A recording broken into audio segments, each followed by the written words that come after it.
Good afternoon, all of you. Welcome to TSN School, Class 12th, Biology, Chapter number 6, Molecular Basis of Inheritance, Part 1. Okay, DNA. DNA, deoxyribose nucleic acid. Okay, genetic material in most of organism. It means DNA जो है वो as a genetic material mostly organism में present रहता है. RNA genetic material as some viruses. ये genetic material है कुछ viruses में. Mostly function as a messenger carrier genetic information. Mostly ये क्या वर्क करता है? मैसेंजर का वर्क करता है जो कि जेनेटिक इन्फॉर्मेशन को ट्रांसफ़र करने का वर्क करता है. Also act as adapter and as a catalytic molecule. It means ये एक अडेप्टर का वर्क भी करता है. अडेप्टर का वर्क कैसे करता है? हमने लास्ट वीडियो में देखा था ट्रांसफ़र आरएनए अडेप्टर, उसके स्ट्रक्चर में देखा था. तो ये एमिनो एसिड्स के जो टेम्पलेट के का वर्क करता है एमिनो एसिड्स के लिए और उसको कैटालिट करता है जो बनने को, यानी उसका जो फॉर्मेशन हो रहा है एमिनो एसिड का उसको ये कैटेलाइज करता है. The DNA long polymer of deoxyribo nucleotide. ये जो है डीएनए क्या है? एक पॉलीमर स्ट्रक्चर है जो कि किससे बना हुआ है? Deoxyribonucleotide. Okay, length of DNA is usually defined as number of nucleotide present in it. अब पहले आपको ये समझना पड़ेगा न्यूक्लियोटाइड्स हम किसे कहते हैं. ओके, तो हम अभी आगे जो नेक्स्ट पेज पर हम इसके बारे में डिस्कस करेंगे. अभी हम ये देखते हैं कि लेंथ ऑफ डीएनए की लेंथ कैसे डिफाइन करते हैं हम. जितने भी इसमें प्रेजेंट न्यूक्लियोटाइड्स हैं उनके नंबर के बेस पर हम इसकी लेंथ को डिफाइन करते हैं. Okay, for example bacteriophage 5/174. ये बैक्टीरियोफेज का नेम है, बैक्टीरियोफेज 5/174. इसमें अगर हम देखते हैं तो इसमें इसके डीएनए में 5386 न्यूक्लियोटाइड प्रेजेंट होते हैं. ओके, बैक्टीरियोफेज लैम्डा में अगर हम देखते हैं तो 48,502 बेस पेयर्स प्रेजेंट होते हैं. अब देखिए न्यूक्लियोटाइड और बेस पेयर ये दो अलग अलग टर्म्स आ गई. न्यूक्लियोटाइड हम किसे कहेंगे? आपने ये पहले भी पढ़ा है कि डीएनए है वो डबल हेलिकल स्ट्रक्चर है. तो अगर इसका एक सिंगल स्ट्रैंड है उसमें जितने भी बेसिस प्रेजेंट है एडिनोसिन, साइटोसिन, थाइमिन, ग्वानिन जितने भी है उसे तो हम कहेंगे न्यूक्लियोटाइड. लेकिन जब ये डबल एक और स्ट्रैंड इसमें आ जाता है तो इन बेस का पेयरिंग हो जाती है, तो इसे हम कहते हैं base pairs. Next is E coli का है 4.6 × 10⁻6 बेस पेयर. और ऐसे ही अगर ह्यूमन बीइंग के एक हैप्लॉइड अगर हम डीएनए देखते हैं डीएनए का तो उसकी लेंथ होती है करीब 3.3 × 10⁹ बेस पेयर. ओके, अब थे एक साइंटिस्ट कॉरेनबर्ग.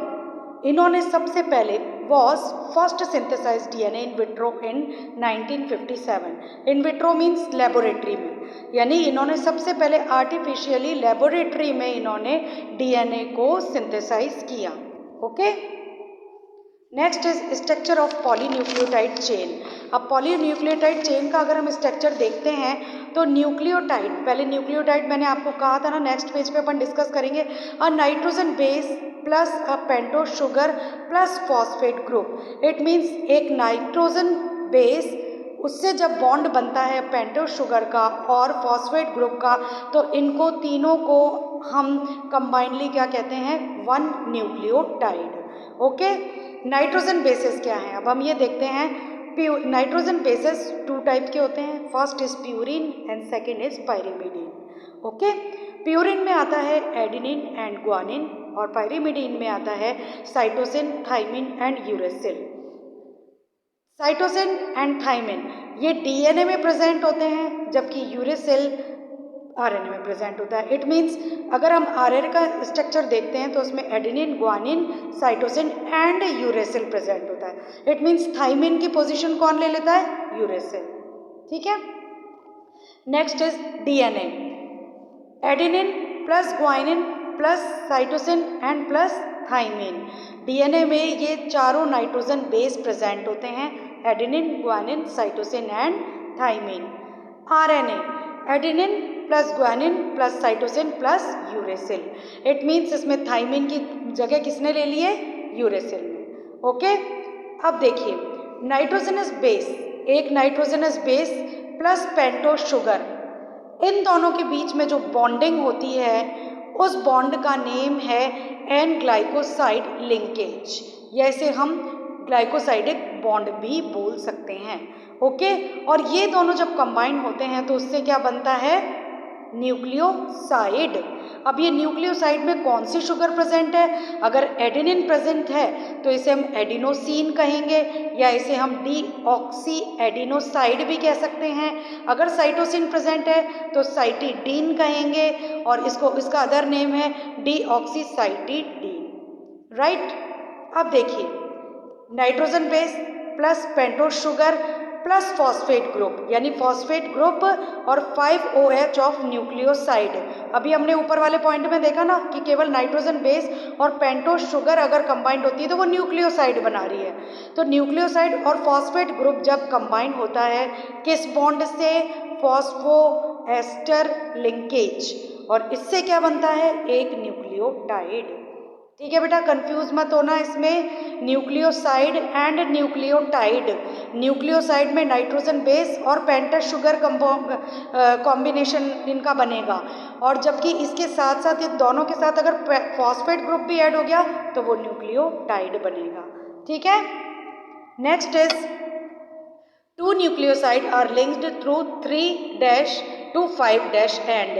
इसका मतलब क्या होता है, देखिए ये आपको मैंने एक स्ट्रक्चर में भी मैंने आपको बताया है, इसमें एक पूरा पॉली न्यूक्लियोटाइड चेन है जिसमें आप एक देखेंगे 5 एंड 3 एंड। इसके ये एक सिंगल स्ट्रैंड का स्ट्रक्चर है, अगर ये डबल स्ट्रैंड होता तो इससे जस्ट पैरेलली जो अरेंज जो चेन थी उसका ऑपोजिट डायरेक्शन होता। इट मीन्स वो कौन सा डायरेक्शन होता, 3' to 5'।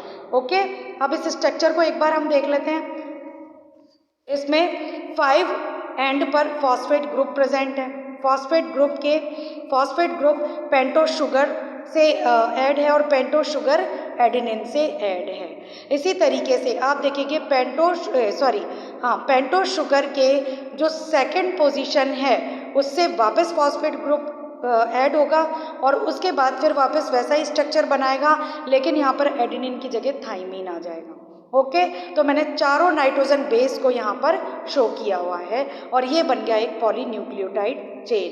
ठीक है, next is in RNA every nucleotide residue has an additional OH group present at second position in ribose. So ribose इसका मतलब क्या है, देखिए ध्यान से सुनिएगा। ये तो हो गया DNA का स्ट्रक्चर जो अभी आपने देखा है। अब इसी स्ट्रक्चर में अगर पेंटोस शुगर के सेकंड नंबर के कार्बन पर एक और OH ग्रुप अगर हम इसमें शो कर दें तो ये RNA बन जाएगा। ठीक है, इनमें RNA और DNA डिफरेंस यही है कि सेकंड पोजीशन पे RNA में एक और एडिशनल OH ग्रुप प्रेजेंट होता है, जबकि DNA में केवल H ग्रुप ही प्रेजेंट होता है। DNA as an acidic substance present in nucleus, ये एक एसिडिक सब्सटेंस है जो कि कहाँ पर प्रेजेंट होता है, न्यूक्लियस में।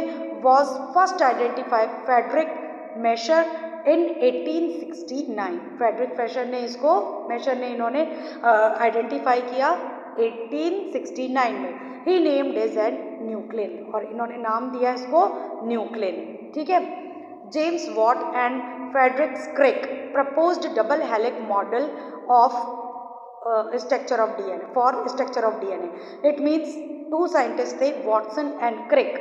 इसका मॉडल, इन्होंने जो मॉडल प्रपोज किया डबल हेलिक्स इस मॉडल DNA का, वो आज भी हम उसी को मानकर इमेजिन कर ही स्टडी करते हैं। इट मीन्स कहने का मतलब इन्होंने सबसे पहले प्रपोज किया डबल हेलिक स्ट्रक्चर को। ओके, अब आता है एक और साइंटिस्ट थे चैग्रेफ्स रूल।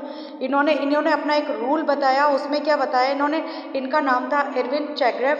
इन्होंने बताया formulated important generalisation about DNA structure. ठीक है, इन्होंने क्या क्या बताया, the purine and pyrimidine are always in equal amount, यानी प्यूरिन और पायरिमिडीन ये दोनों ही इक्वल अमाउंट में प्रेजेंट होते हैं। That is A+G equals to T+G। Ag क्या है यहाँ पर, प्यूरिन, और Tc क्या है यहाँ पर, पायरिमिडीन। तो इन दोनों का जो सम होगा वो हमेशा इक्वल ही होगा। Next is amount of adenine is equal to thymine. अब देखिए एक और इम्पॉर्टेंट चीज़ है, amount of adenine is equal to thymine and amount of guanine is equal to cytosine. It means एक प्यूरिन एक पायरिमिडीन के बराबर होगा। इट मीन्स एडेनिन का जितना अमाउंट है उतना ही अमाउंट साइटोसिन का होगा।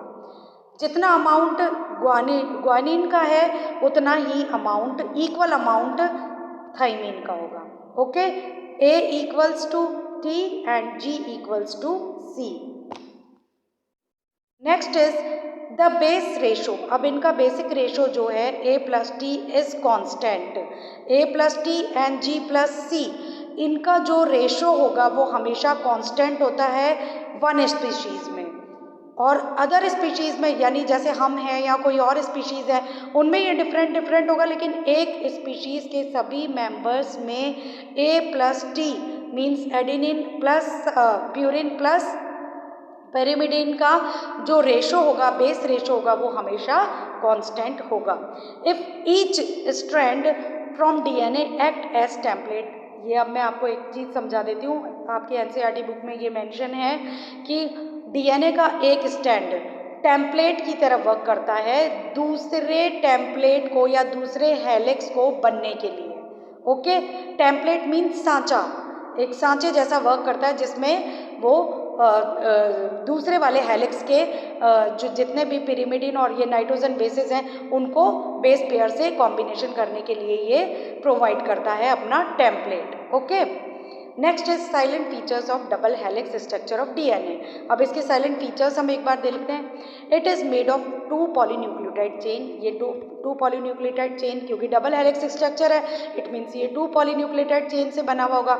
Where the backbone is constitute by sugar phosphate and the base project inside. It means अगर हम इसका स्ट्रक्चर देखते हैं तो उस स्ट्रक्चर में हम देखते हैं कि इसकी जो बैकबोन है वहाँ पर शुगर फॉस्फेट प्रेजेंट है और जो नाइट्रोजन बेसिस हैं वो प्रोजेक्ट की फॉर्म में अंदर की तरफ इनसाइड प्रोजेक्शन की फॉर्म में निकले हुए रहते हैं। The 2 chain have anti parallel. दोनों चेन एंटी पैरेलल होगी, ये पहले भी मैंने बताया है। इट मीन्स अगर एक चेन का सीक्वेंस 5' to 3' होगा तो दूसरी चेन का 3' to 5' होगा। Okay, the basis in 2 strand are paired through hydrogen bond. दोनों स्ट्रैंड के या दोनों हेलिक्स है, डबल हेलिक्स है ना, तो दोनों हेलिक्स के जो बेस पेयर्स होंगे वो हाइड्रोजन बॉन्ड से बॉन्डिंग इनकी होगी। एडेनिन और थाइमीन के बीच में डबल हाइड्रोजन बॉन्ड होगा, जबकि ग्वानिन और थाइमीन के बीच में ट्रिपल हाइड्रोजन बॉन्ड होगा। The 2 chain are coiled. अब देखिए ये दोनों चेन जो हैं वो इंटर कॉइल्ड रहती हैं। जैसे आपने रोप देखा है ना, रोप होती है, वो रोप को अगर हम देखते हैं तो उसमें कितनी कॉइलिंग होगी, 2 रोप जो कॉइलिंग होके ही तो पूरा एक वो बना रहे हैं चेन उसकी, बस उसी तरीके से the 2 chain are coiled in a right handed fashion. It means right handed fashion में ये कॉइल्ड रहता है। The pitch of helix is 3.4 nanometre. इसका पिच मीन्स अभी आप इसका स्ट्रक्चर भी देखेंगे तो उसमें हम देखेंगे इसका जो पिच है यानी ऊपर वाला जो पोर्शन है दोनों उनके बीच का वो होता है 3.4 नैनोमीटर एंड देयर आर रफली 10 base pair in each turn. हर टर्न में करीब करीब कितने बेस पेयर होंगे? 10 बेस पेयर होंगे। The plane of 1 base pair stack over, यानी जो इनका प्लेन है वो एक दूसरे के ऊपर एक स्ट्रैक देता है over the other double helix. Okay, H bond यानी hydrogen bond confers stability to helix structure, helical structure. जो इनके बीच में जो डबल बॉन्ड है वो इनको क्या करता है? स्टेबिलिटी प्रोवाइड करता है। ओके, अब देखिए इसका डबल स्ट्रैंड पॉलीन्यूक्लियोटाइड का एक स्ट्रक्चर इसमें दिखाया है, जिसमें अभी हमने जो पहले डिस्कस किया था वो केवल 1 स्ट्रैंड था, यहाँ पर 2 स्ट्रैंड डिस्कस किए गए हैं, जिसका एक का डायरेक्शन होगा 5' to 3' और दूसरे का होगा 3' to 5'। ओके, और इनके बीच में पायरिमिडीन और प्यूरिन के बीच में हाइड्रोजन बॉन्डिंग इसमें शो की हुई है। और डबल, अब ये जो नीचे जो स्ट्रक्चर है ये एक डीएनए के एक डीएनए मॉलिक्यूल का स्ट्रक्चर है जिसमें आप देख सकते हैं adenine, thymine, guanine and cytosine ये बेस पेयर्स हैं और ये एक एंड 5 to 3 है और दूसरा एंड है 3 to 5 है। ओके, अब इसमें ये दिखाया है आपको ये माइनर ग्रूव जो होगी उसका अगर हम लेंथ देखते हैं या इसकी डेप्थ देखते हैं तो वो होती है 12 एंगस्ट्रॉम और इनके बीच की जो दूरी है वो कितनी होगी 3.4 एंगस्ट्रॉम। ओके, ये आप स्ट्रक्चर अच्छी तरीके से देख लीजिएगा। ओके, आज इतना ही करते हैं बेटा, नेक्स्ट वीडियो में आगे हम डिस्कस करेंगे।